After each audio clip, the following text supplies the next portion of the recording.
Anak, kumusta ka? Ma, traffic kasi. So, hindi ako makakadaan ng mall. Pwede bang next week na lang yung regalo mo? Makakauwi ka ba sa Pasko? Baka sa Tagaytay na lang kami ni Lea. Okay, sige. Bye, anak.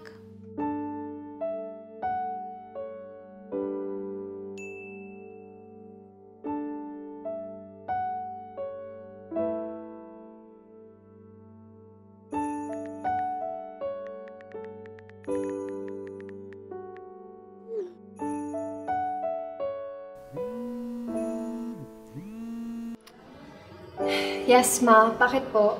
Anak, alam ko busy ka. Pero huwag mong kalimutang kumain, ha? I miss you. Merry Christmas. I love you. Ang Pasko ni Mama ay laging para sa amin. Para ang Pasko namin ay laging masaya.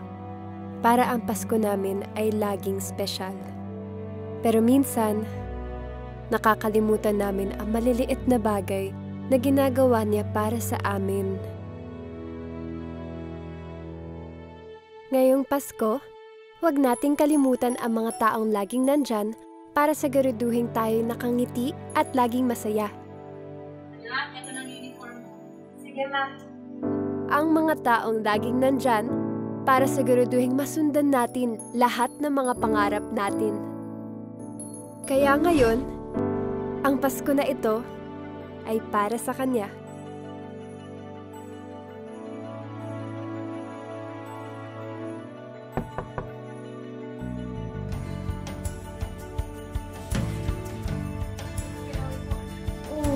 Hindi ka pa ba nagki-Christmas shopping?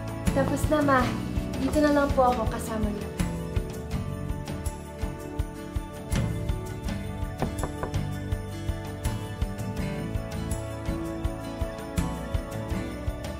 Delivery po for Mrs. Reyes.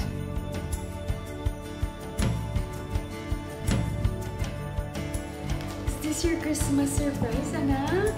There's more, Ma.